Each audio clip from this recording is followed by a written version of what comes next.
Muy buenas noches, queridos hermanos y amigos que participan con nosotros en estos videos que estamos llevando a todos nuestros amigos que nos siguen, también estudiantes de la Universidad Shalom y de otras universidades también. Hemos querido tomar este tiempo para bendecirlos a través de estas reflexiones sobre la historia del cristianismo. Nosotros humildemente estamos tratando de que nuestros hermanos siempre tengan presente la historia que ha atravesado la iglesia evangélica en estos aproximados 2000 años, estos prácticamente 2000 años.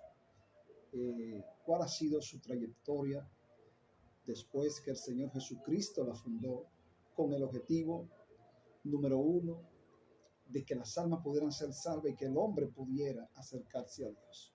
Es en esa dirección, queridos hermanos, que nosotros estamos elaborando estas breves reflexiones sobre la historia del cristianismo. Ya en la sección pasada, nosotros abordamos el tema de las persecuciones tanto del primer siglo como del siglo segundo, que fueron tan tenaces, tan destructivas contra el cristianismo de ese entonces, pero que sin embargo el cristianismo pudo seguir avanzando con una fuerza inquebrantable, ¿no? Una fe viva que, no importando los ataques del Estado romano, del Imperio romano que iba en ascenso, ¿no? Un reino poderoso, un imperio que, con todos los imperios de la historia de la humanidad, son extensivos. El objetivo de esos imperios es extenderse, delimitar sus territorios, y lo hacen siempre por la fuerza.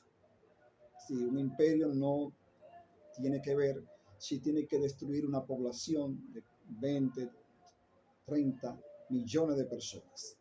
Los imperios son agresivos, por demás expansivos, territoriales, así como Daniel y otros profetas lo pudieron ver, como esas grandes bestias no solamente destruía todo lo que encontraba a su paso, sino también cómo se destruían unas con otras. De manera que el imperio romano, que se puede considerar el imperio más dilatado de la edad antigua, pues tendrá como escenario a Roma, pero la parte norte del África, todo el Mediterráneo y gran parte de lo que es Europa.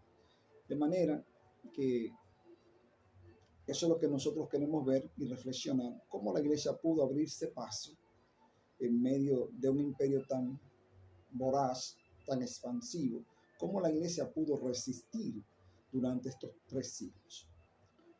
Una vez Juan fuera desterrado a la isla de Patmos, estamos hablando de los años 96 hasta el 100, la muerte de Pablo, 68, y la muerte de Pedro, ¿cuál sería la situación de los gentiles? Esta vez sin esas grandes figuras, pero específicamente sin Santiago, sin Jacobo, sin Pablo,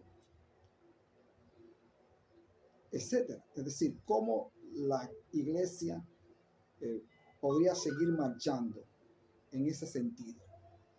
Entonces es ahí donde nosotros queremos enfatizar en esta noche sobre la situación de la misión de la iglesia. ¿Cuál fue la misión de la iglesia?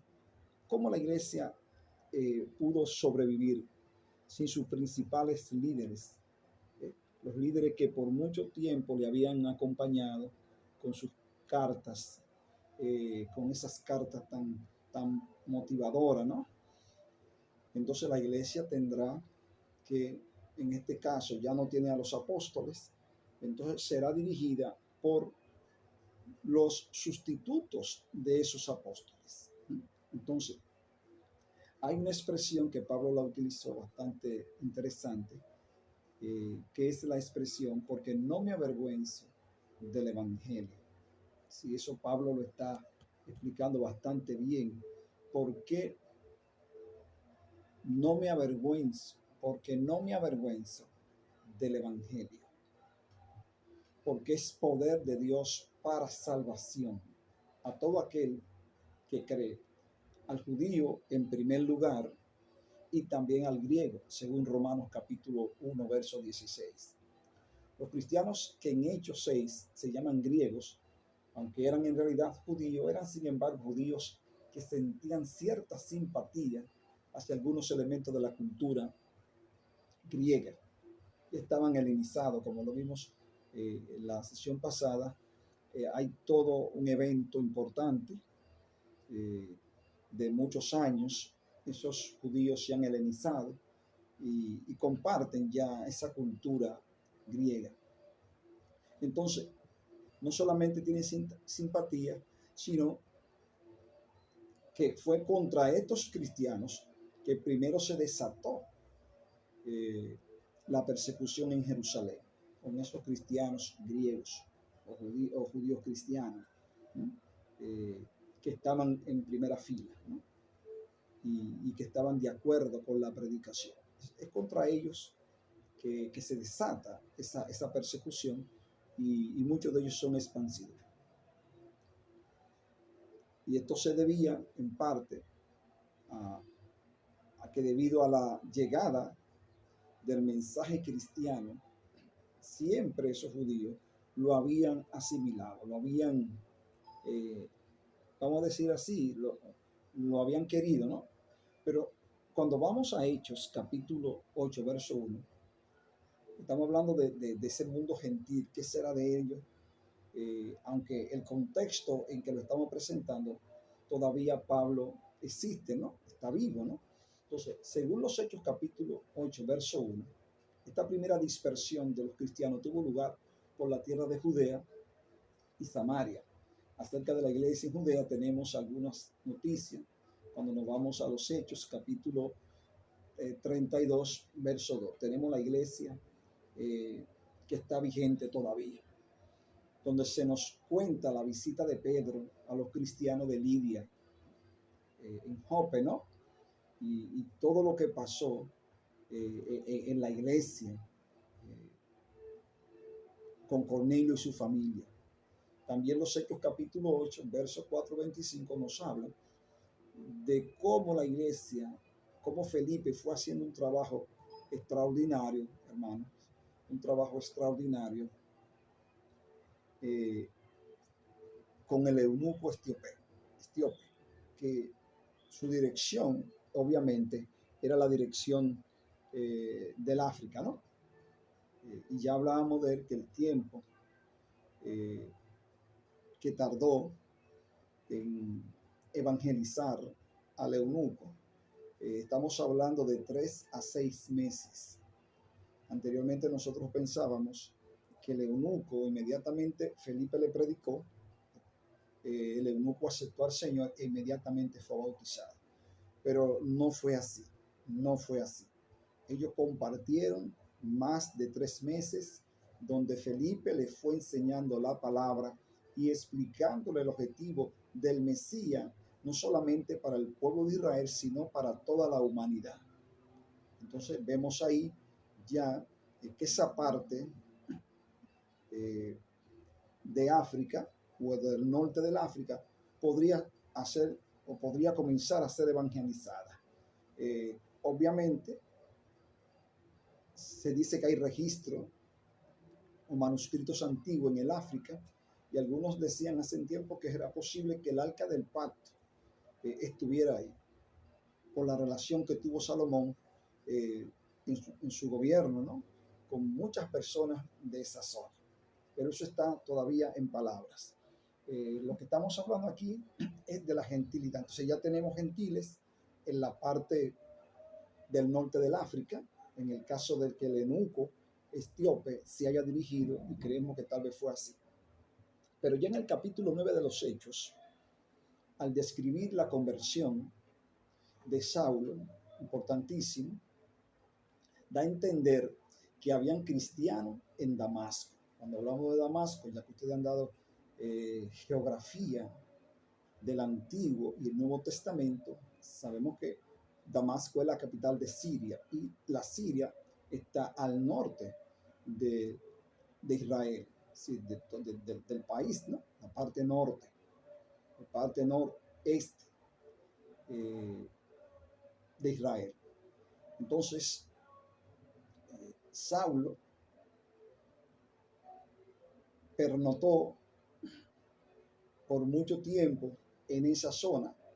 Pues en el capítulo 9, al describir la conversión de Saulo, nos da a entender que ya habían cristianos o muchos cristianos en Damasco, es decir, en la Siria, en la parte noreste de Israel.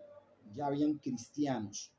Recuerden que la conversión del apóstol Pablo la podemos nosotros humildemente ubicarla, la podemos ubicar entre los años 49 50 aproximadamente. Si aproximadamente nosotros podríamos ubicar la conversión de San Pablo en los años del 45 al 49. Ya de sus viajes, ya conocemos, ¿verdad? Cómo Pablo en el 34 ya participó directamente en la muerte de Esteban. Entonces, su conversión sería ya a partir, según algunos historiadores, a partir del año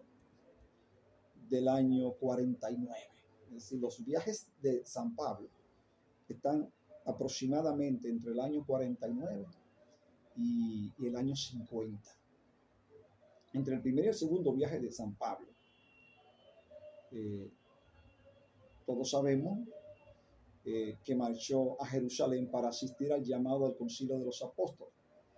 Eso es ya en los años 50. Las cuestiones que iban a trazarse en el concilio eran de una gravedad difícilmente concebible. Recuerden que Pablo prácticamente, y me perdonan el atrevimiento, es todavía de una persona que está bajo convicción, tiene llamado, porque ya el Espíritu Santo se lo había dicho así a Ananías y a los que le auxiliaron cuando tuvo el encuentro frontal con el Señor. Pablo tiene un llamado, estamos de acuerdo, pero Pablo está todavía bajo un proceso de convicción. Observen bien quién es el que lo introduce. El que hace la introducción de San Pablo es Bernabé. Y Pablo se va a tomar unos años para poder comenzar a escribir lo que sería las reglas, el fundamento de lo que es la iglesia cristiana. Es decir, entre los años 49 y 50, después de Cristo, obviamente, marchó para asistir al llamado concilio de los apóstoles. Ahí fue él con Bernabé, que todos lo sabemos. Las cuestiones que iban a tratarse en el concilio era de una gravedad difícilmente de concebir en nuestros días. Recuerden que hay un mundo gentil que está creciendo de manera exponencial, está creciendo sin ningún tipo de límites. Tenemos cristianos en todo el Mediterráneo, en el Asia Menor, tenemos ya las 7 iglesias en lo que es la actual Turquía. Estas iglesias están ahí. La iglesia de Jerusalén, que está en estos momentos del 40 al 50, todavía está fuerte, pero que se entiende que es una iglesia que por el asunto de la actitud, si se quiere, un tanto sesgada con respecto a los gentiles, no tiene esa gran apertura. En el cristianismo sí encontramos una profunda y amplia apertura, esa inclusión, como el imperio, como el cristiano puede incluir a las personas, pues eso obviamente le va a garantizar al cristianismo su expansión y ¿por qué no su multiplicación? Entonces, vámonos al año 50 para que analicemos el concilio eh, y qué se iba a tratar en ese concilio del año 50. Era una situación de mucha gravedad, como le comento, y las cosas que se iban a tratar ahí. ¿Quiénes estaban ahí? Ahí estaba Pedro y ahí estaba Jacob, quien eran prácticamente los pilares de la iglesia. Me gustaría que vayan a Gálatas, capítulo 1, capítulo 2 y capítulo 3. Había que dilucidar la actitud de bautizar a los paganos. Sí, cuando habla de paganos aquí está hablando del mundo gentil. ¿Qué vamos a hacer nosotros como iglesia en Jerusalén con toda esta gente que se nos están convirtiendo, que están aceptando la fe de Jesucristo? Algunos judeos cristianos se oponían a tal iniciativa, ¿sí? que no hubiese esa flexibilidad, que no se le permitiera a esos cristianos entrar a la iglesia. Ya ustedes pueden ver la situación que esto comenzaba a generar. En vez de generar una actitud positiva, en vez de producir alegría y alborozo, el asunto de que está entrando mucha gente a la iglesia, para muchos de nosotros todavía hoy, hermanos, es un problema grave. Por eso ustedes ven algunas iglesias que languidecen con una membresía muy pobre, por el hecho de que los hermanos entienden que el proceso de salvación por el cual ellos atravesaron debe ser el parámetro para que todo el mundo sea cristiano. Y los judíos cristianos, que seguían guardando el sábado, que seguían guardando la ley, entendían que para hacerse verdaderamente cristiano había que guardar la ley. Calcule usted la situación que se genera ahí. ¿Cómo debía ser entonces? ¿Cómo se debía tratar con los cristianos de ese siglo I y de ese siglo III? Porque la iglesia fue creciendo de manera exponencial. Entonces, sobre todo, establecer y rechazar la obligatoriedad de los preceptos judíos para los conversos que procedían del paganismo. El éxito de su labor evangelizadora permite a Pablo imponer. ¿Qué va Pablo a imponer? La tesis de que los cristianos gentiles deben tener las mismas consideraciones que los judíos. Eso ya Pablo lo está planteando, que no debe haber acepción de personas, sino que todo el mundo debe ser igual, debe ser tratado igual. Eso con relación al primer viaje de Pablo, porque Bernabé y Pablo subieron a Jerusalén para dar buenas nuevas de lo que estaba aconteciendo. Entonces, en ese concilio, que es el primer concilio, los años 50, ellos dedujeron que solamente se le prohibiera, aunque esto puede ser en palabras, hermano, que se le prohibiera a los nuevos hermanos que se abstuvieran de fornicación, que se abstuvieran de adulterio, que se abstuvieran de ahogado, de comer cosas sacrificadas o ahogado.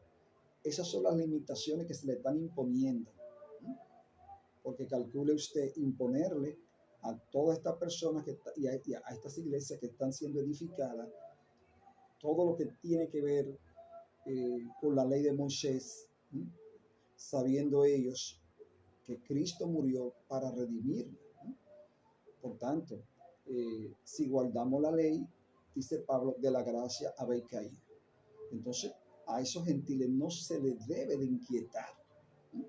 Como le decía en una sesión pasada, todos esos gentiles ya mayores, hombres adultos que tuvieran que pasar por la circuncisión, era algo bastante doloroso y al mismo tiempo era prohibido por Roma. Si Roma no concebía, porque entendía que eso era una laceración que una persona se hacía en su cuerpo, por tanto no estaba de acuerdo. Entonces, ¿qué se le prohíbe a los gentiles? ¿Mm? ¿Qué es lo que se le debe de prohibir a la gente? Nosotros hemos caído en los extremos, donde hay gente que se le prohíbe el asunto del pelo, el asunto de la vestimenta, y hay una serie de mandamientos de hombres que nosotros se lo hemos impuesto, específicamente en América Latina. Le hemos impuesto a la gente una serie de elementos que la iglesia primitiva nunca se lo prohibió. Entonces, ¿cómo es que se van a tratar? Ya la iglesia del concilio de Jerusalén en el año 50 lo trató. Entonces, el mismo Espíritu Santo dijo, apártenme a Pablo y a Bernabé para la obra del ministerio. En conclusión, ¿cuál es la situación? A los nuevos gentiles solamente se les prohíbe fornicación, idolatría, ahogado, comer cosas ahogadas o sacrificado a los ídolos. Eso es lo que se le está prohibiendo a la gente. No se le está prohibiendo accesorios, no se le está prohibiendo vestimenta. ¿Mm? Claro, posteriormente esas son cosas que la iglesia la va a corregir, ¿no? Pero no para determinar quién está salvo o quién está perdido por el tipo de ropa que use, ¿Mm? Por el tipo de alimento que coma, por el tipo de día que guarde. Calcule usted esos judaizantes obligando a esos gentiles de todo el Asia, obligarlo a guardar el sábado para poder ser salvo. Si es el pensamiento de los judaizantes, entonces eso choca directamente con lo ya planteado por Pablo y por la interpretación que Pablo le da a todo ese Antiguo Testamento sobre la posición salvífica del Mesías. ¿De acuerdo? Entonces estamos claros que los gentiles deben seguir su vida adorando al Señor, santificándose, como Pablo lo va escribiendo en sus cartas. Fíjense que esas cartas tienen un destinatario y tienen una razón por qué se están escribiendo. ¿Mm? Entonces nosotros en el mundo leemos, o la iglesia tradicional le ha puesto una camisa de fuerza a miles de hermanos y la respuesta era que la gente no aceptaba al Señor por las tantas limitaciones. Pero ya en el primer siglo se dijo lo que los primeros cristianos tenían que asumir.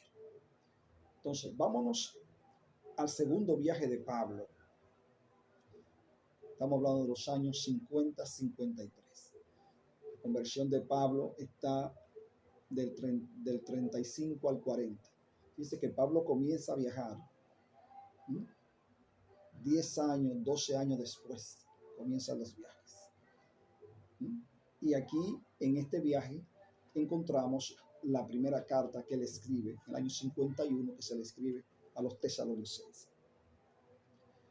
Entonces, ese segundo viaje comprendió la visita a las comunidades cristianas de Anatolia, eso es la parte de Grecia, fundada unos años antes, luego fue recorriendo parte de la Galacia, propiamente dicha, visitó algunas ciudades del Asia preconsular y marchó después a Macedonia, Acaya.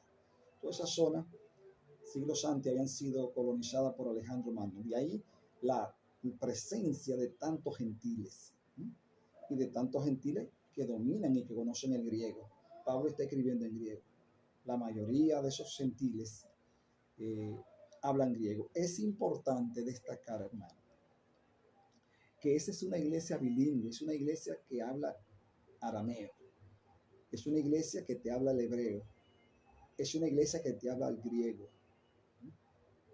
Y hoy nosotros muchas veces pudiéramos tener cultos más diversos, si nosotros pudiéramos insertar en nuestro servicio alguna predicación de un hermano de una de esas zonas, porque el evangelio siempre ha sido diverso y diferente, porque solamente las cosas que son diferentes impactan. Entonces, vemos aquí a Pablo recorriendo toda la parte del Asia Menor, la parte que hoy conocemos como Turquía, y viajando desde Grecia hacia Asia Menor. Todos ustedes conocen bien el recorrido. También Atenas fue visitada por Pablo, estamos hablando de Grecia, ¿no? Quien pronunció allí el famoso discurso del Areópago, en el que combatió la filosofía estoica. El resultado de este punto de vista de Pablo y de los que seguían con él, específicamente del apóstol, estoy en su segundo viaje, un recorrido maravilloso,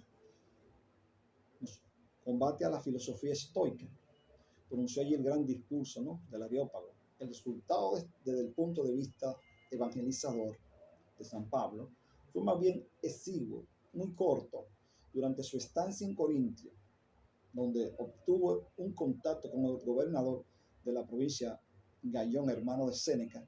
Inició al parecer Pablo su actividad como escritor. Miren qué interesante, aunque Pablo tenía todas las condiciones para escribir, pero conocemos nosotros quién fue este gran Séneca, ¿no?, el gran filósofo. Entonces ahí Pablo tiene el contacto con su hermano, con el hermano de Séneca, ¿no?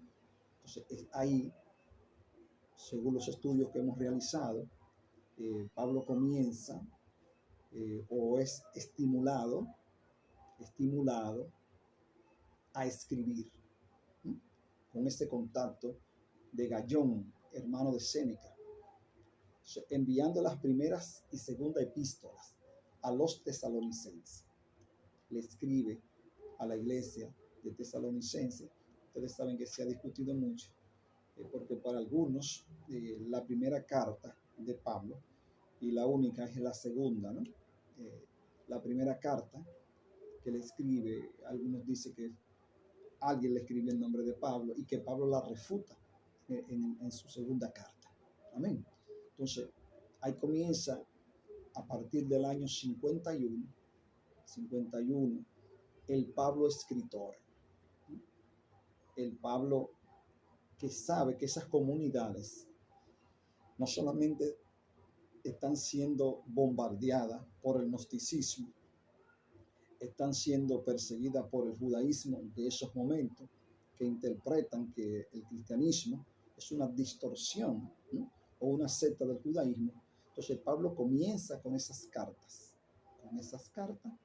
a aliviar y a explicar y a llenar las necesidades, ¿no?, y responder las inquietudes, porque recuerden, muchos de esos gentiles han aceptado al Señor, y aunque podrían tener algún tipo, y así lo vimos, de roce con el judaísmo es bastante claro. Para hacerse judío hay que circuncidarse, para hacerse judío hay que guardar la ley de Moisés, ¿no? Entonces, ¿cuál es la situación? Alguien tiene que escribir para explicarle a esos hermanos cuál es la situación real que ellos deben de asumir para no perder la salvación de su alma, ¿no? Porque aquí se está tratando no solamente de enviar cartas, pero enviar cartas para quiénes, para qué, dónde hay que enviar esas cartas, qué está pasando en esas comunidades cristianas que apenas están comenzando, hermanos. Son iglesias de los años 50, calcule usted. Tenemos iglesias ahí con problemas serios, calcule usted, con esas pequeñas iglesias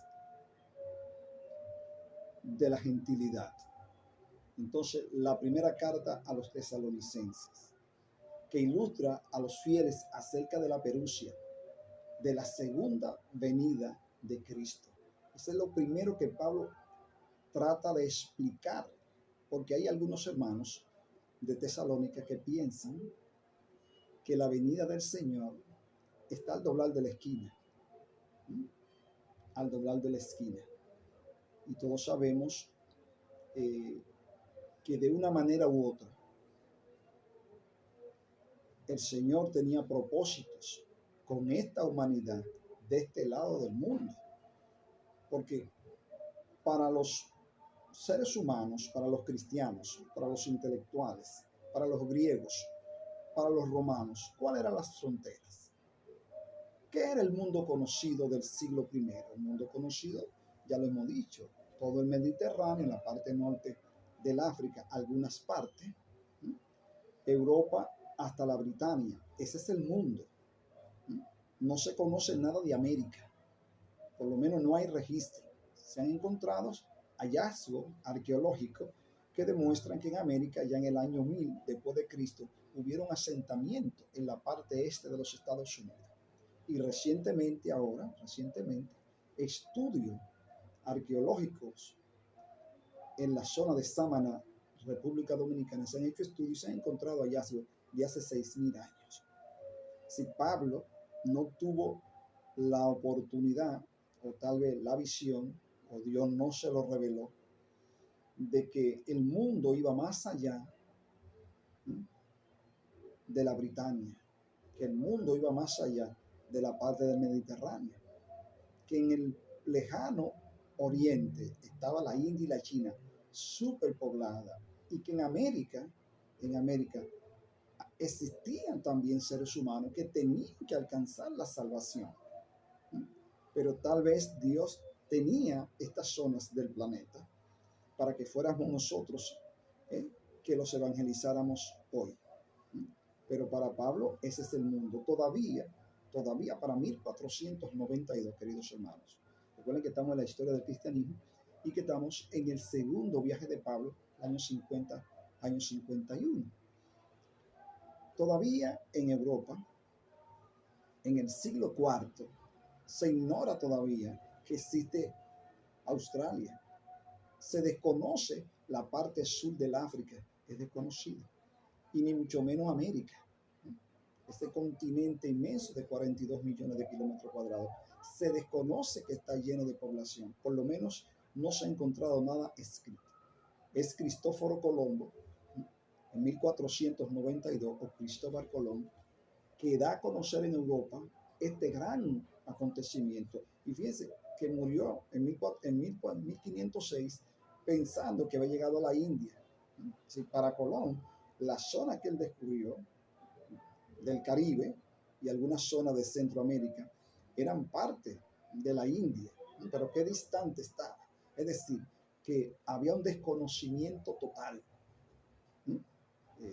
Colón posteriormente confesó, y así lo registra el historiador dominicano Franklin Franco en su libro Historia del pueblo dominicano, la confesión de Colón, cuando dice: de nada me valieron los mapamundis, de nada me valieron los viajes, solamente se cumplió lo que dijo Isaías 40:22. Ustedes saben lo que dice Isaías 40:22. Nos habla que Dios se siente en el ciclo de la tierra. Es decir, se desconocía, hermano, se desconocía más del 60% de la tierra firme del planeta, estaba desconocida. Por tanto, Dios tenía eso reservado para este tiempo para nosotros. Para 1492 tampoco se desconoce. Calcule usted en el año 50, 53, cuando Pablo comienza sus viajes misioneros. Entonces, tenemos claro que no es que el Espíritu Santo no se lo haya revelado tal vez, pero el apóstol desconoce profundamente, hermano, profundamente, que más allá de la Britania o de Hispania, dice que Pablo proyectó en uno de sus viajes llegar a España, y se habla que el apóstol Santiago estuvo en España. ¿Sí? Porque esos eran los límites, ¿no?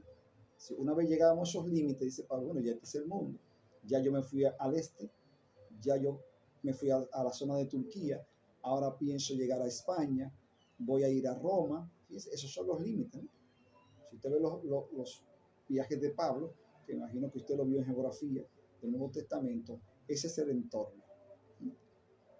Ese es el entorno. Entonces, para Pablo evangelizar toda esa zona era prácticamente predicarle al mundo entero. Y posteriormente entonces vendría el fin, se cumplirían las promesas a Abraham, Israel comenzaría con su gobierno milenial y Jesucristo, rey, estaría gobernando a nosotros. Pero esa fue la proyección.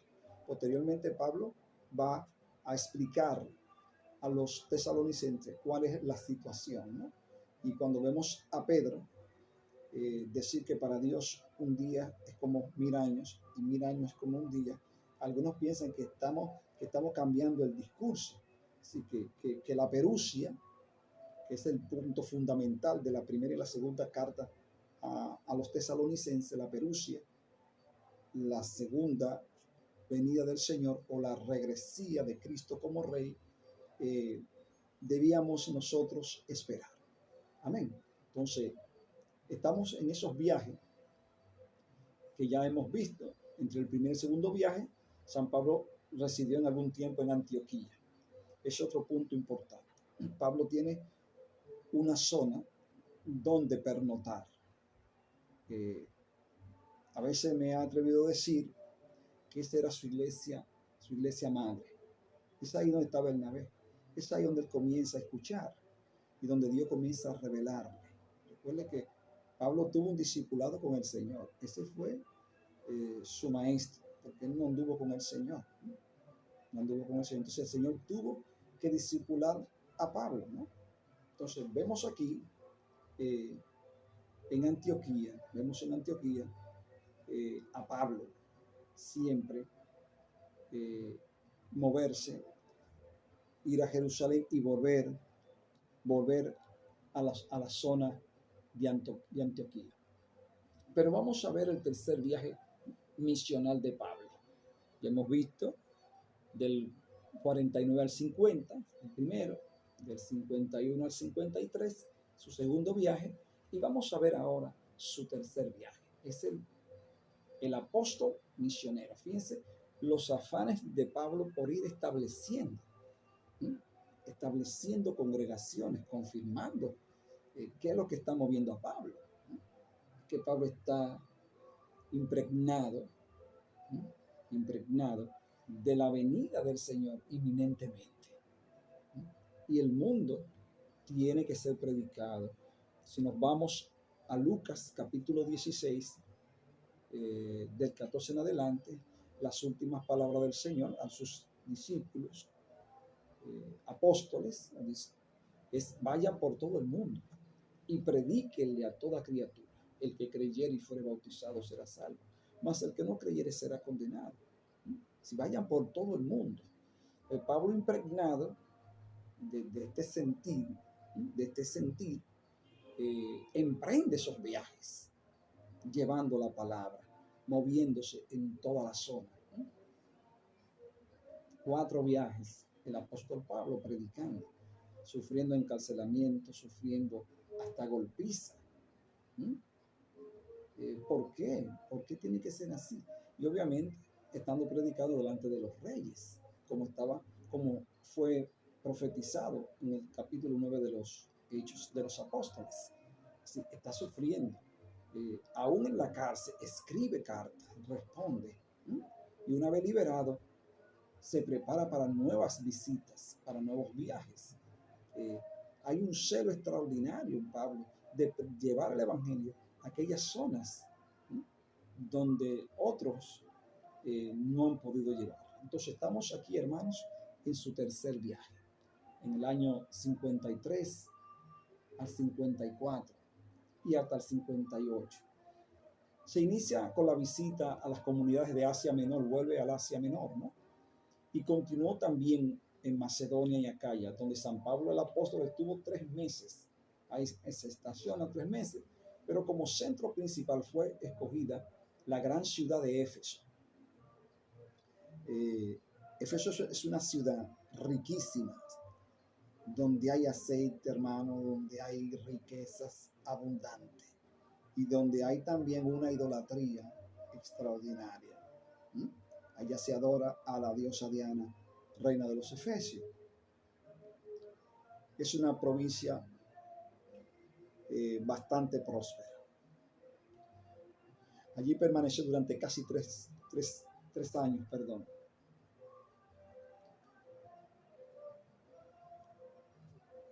y especialmente las localidades del Valle del Lico.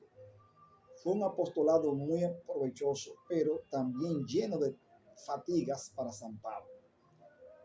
Culminaron está con los tumultos de Éfeso, provocando por Demetrio, todos lo conocemos, el que hacía los templecillos. Y a la llegada de Pablo, todos sabemos que todo ese comercio se vino abajo. Se cuenta que toda la población de Efesios se convirtió. Y ahí están los anfiteatros de la zona de Efesios. Iglesia que posteriormente el apóstol Juan le va a hablar a las 7 iglesias del Apocalipsis y le manda una carta a los efesios. ¿Y cuál es la situación de los efesios? Es que los efesios son muy buenos, pero tienen poco amor por los demás. Pero todos los efesios, ya hay videos sobre la ciudad de Éfeso, donde todos ellos se convierten a Jesucristo. Eso lo logra Pablo en su tercer viaje misionero. Y la situación de conflictividad que se enmarca con Pablo sobre los templecillos. Pablo destruyó prácticamente todo este comercio que se hacían en Éfeso, donde estaba la diosa Diana, que también esa estatua creo que ha sido considerada dentro de las 8 maravillas del mundo antiguo. Era una imagen imponente, ¿no? de la diosa Diana de los Efesios. Entonces, vemos, hermano, ya a Pablo, ahí comienza el tumulto, ahí comienzan los apresamientos. Entonces, estos son los últimos años de Pablo, del 53 al 58. Sin embargo, los hechos se desarrollaron de un modo distinto. Habiéndose dirigido Pablo a Jerusalén para entregar una cuantiosa colecta a aquella pobre iglesia, fue encarcelado en Roma, quien lo envió al procónsul romano Félix. Eso está de los Hechos de los Apóstoles del 17 en adelante. Quiliaca Licia lo encarcelaron y tuvo ahí contacto con el procónsul Félix, un hombre con una vida cuestionada, que no se sabe cómo llegó a ser procónsul. Allí pasó el apóstol 2 años bajo custodia militar. 2 años Pablo está preso. Y ahí escribe sus cartas carcelarias, Filipenses, los Efesios, entre otras cartas, todas sus cartas carcelarias. Decidieron embarcarlo fuertemente, custodiado, con destino a Roma, donde los tribunales de Nerón decidirían sobre él. Pablo apela al César. Algunos dicen que tal vez fue un error del apóstol. También se le considera un error el haber ido al Areópago a defender. Yo considero que no, pero el apelar a César, tal vez conociendo nosotros la trayectoria de quién era Nerón y cómo se manejaba en su corte, un hombre completamente alocado, un psicópata, un sociópata. Entonces Pablo apela a Nerón. Decidirían sobre él. El viaje marítimo fue, por otra parte, fecundo en episodios pintorescos, porque usted sabe que Pablo va a haber un naufragio. Estamos en los Hechos capítulo 27, prácticamente un ayuno de 14 días. Una vez llegado a la isla de Marta, conocemos los episodios de la serpiente, la víbora que lo pica. Conocemos todo eso, cómo Dios trató con Pablo. Es importante, cómo él dijo y le explicaba a su compañero cómo el Señor estuvo con él esa noche de ese naufragio, y dijo que ninguno iban a perecer. Ahí vemos la providencia de Dios obrando en la vida de Pablo también. Entonces, ya nos acercamos a los años de la muerte de San Pablo. De los años 61, sabemos, queridos hermanos, hasta el año 63 vivió San Pablo en Roma, parte en prisión y parte en especial en una libertad condicional. Así fue que pudo moverse el apóstol, año 61 al 63, de una libertad muy especial. Se le permitían visitas a Pablo. Estoy hablando del año 61 al 63. Una libertad condicional pero vigilada. En una casa particular, ahí vivió. Era una prisión domiciliaria. Ya era una persona anciana, bastante golpeada, pero entonces no podía viajar, pero escribir, pero la palabra no está presa. Yo estoy preso, pero la palabra no está presa. Ahí está su carta, la carta a los filipenses, hermano, una carta exquisita, la carta a Filemón, la carta a los colosenses, la carta a la Odisea, que se extravió o alguien la confundió o alguien la quemó, porque le escribió también. Ahí en los Colosenses vemos que Pablo le escribió a la iglesia a la iglesia de Colosenses. Bueno, ahí está la carta que le escribió a esa iglesia, ¿no? Están registradas. La epístola a los Efesios, una carta importantísima. A los Colosenses, la epístola a Filemón, y a la Odisea, que le escribe, aunque no está registrada. El canon no la registra, pero parece ser que esa carta se extravió. Posteriormente, San Juan le habla, le escribe, el ángel le escribe acerca de la iglesia, de esa iglesia tan importante que Pablo le escribió, pero que nosotros no tenemos esa carta, la carta a la Odisea.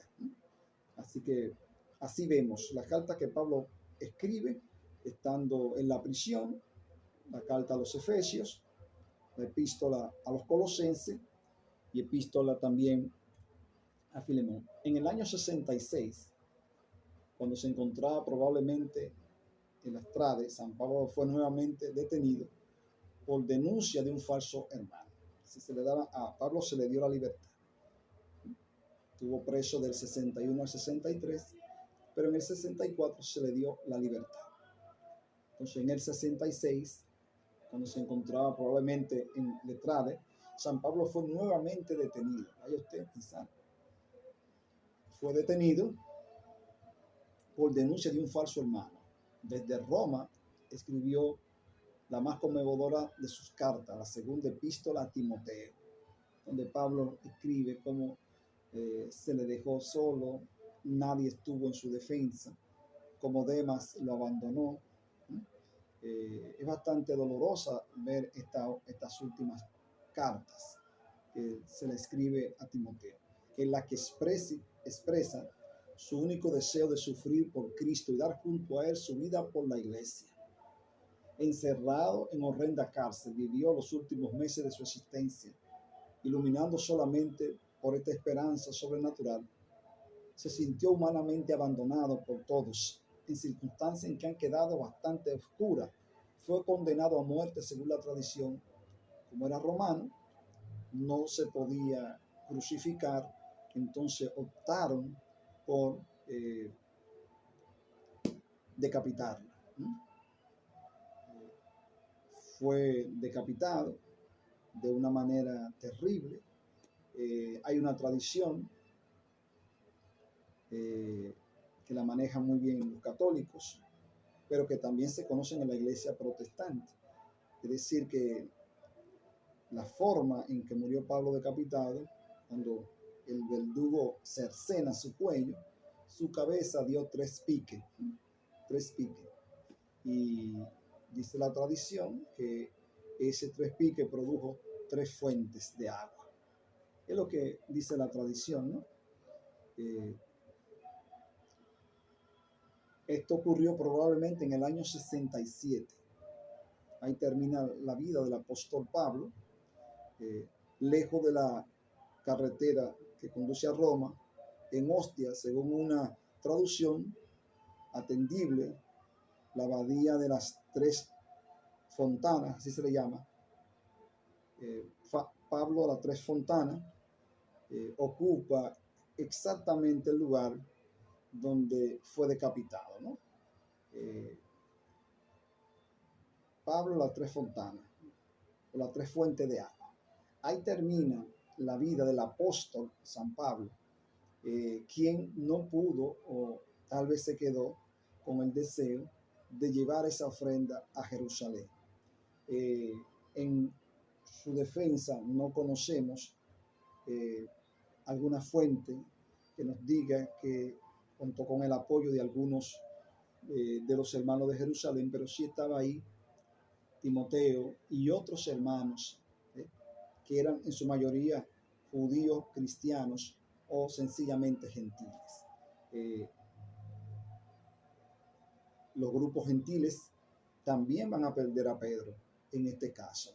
Y ya Jacobo ha sido también asesinado, de manera que solamente le quedaba a la iglesia gentil, solamente le quedaban a los gentiles la guianza del Espíritu Santo, las enseñanzas de Jesús que ya se estaban prolongando y el deseo de continuar.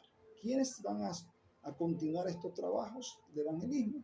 Obviamente, los sucesores de esos grandes apóstoles. Tenemos el caso del apóstol Pedro también, o Simón o Simeón. Todos conocemos la vida del apóstol Pedro.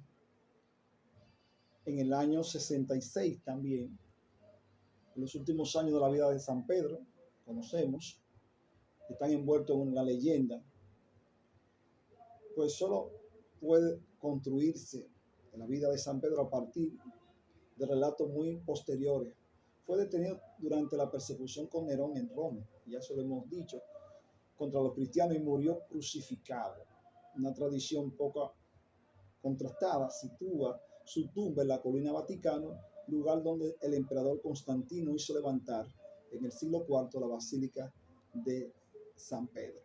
Todos conocemos la leyenda donde dice que Pedro, corriéndole a la persecución, está corriendo y ve que Jesús viene. Y él le pregunta, ¿a dónde vas, maestro?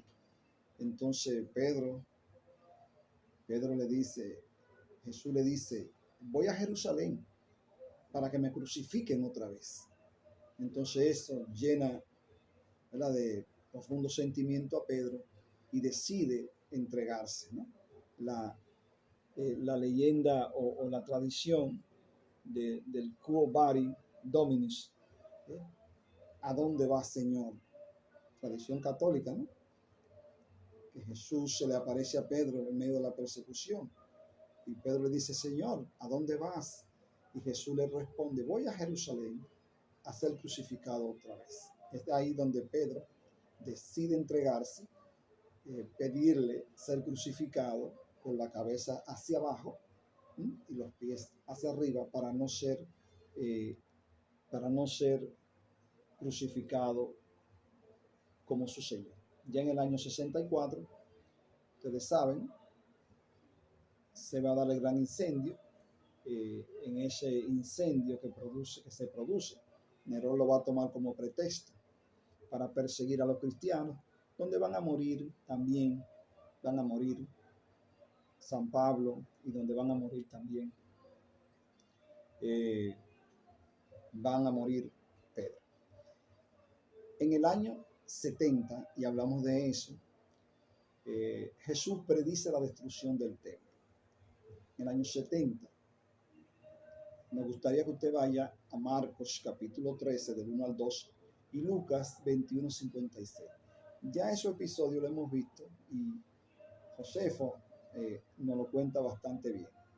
De mi parte, hermanos, este ha sido un breve relato sobre la vida de los gentiles, desde la muerte de Esteban hasta la muerte de San Pablo, hasta la muerte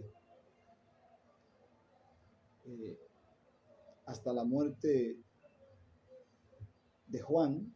Sí. Entonces nosotros nos veremos en una próxima entrega. en una próxima entrega, eh, conversando. En este caso, estaríamos conversando sobre los apologistas, porque ya vimos las persecuciones, ¿no?, desde el año 64 hasta el año 312. ¿No? Entonces, de la persecución de Nerón hasta Diocleciano, ya la hemos tratado. Entonces, vamos a hacer un paréntesis y vamos a ver el tema de los apologistas. ¿Qué va a pasar en medio de esa persecución? Sencillamente, salen al frente una serie de intelectuales, de hombres de Dios, para defender al cristianismo. Si no estaremos retrotrayéndonos, pero vamos a ver dentro de las persecuciones quiénes fueron estos apologistas, por qué decidieron defender la fe cristiana, ¿no?, que tanto había sido atacada, ¿no? Entonces, nosotros estaremos viendo ahí a Ignacio, a Ireneo, los considerados los padres de la iglesia, la patrística, que es un punto, un tema, donde muchos cristianos no les gusta tratarlo, no les gusta verlo. Pero en esta sección de clase tenemos que ver la historia del cristianismo, hermano, con todos los detalles, ¿no?, con todos los detalles. En conclusión, ya ustedes saben, gran parte de los apóstoles ha muerto, pero están sus seguidores. Entonces vamos a ver esta continuidad apostólica, ¿no?, esta continuidad apostólica, y vamos a ver también en una próxima entrega, vamos a ver entonces los apologistas. ¿Quiénes eran los apologistas? ¿Qué significa la palabra apologista? ¿Por qué dieron ellos también su vida defendiendo la causa del cristianismo? Recuerde que son 300 años de persecución. Entonces vamos a ver a Tertuliano también, quien dijo que la sangre de los mártires es semilla. Vamos a ver también, aunque ya lo vimos en la sesión pasada, a Policarpo, ¿no?, defendiendo la fe, ¿no?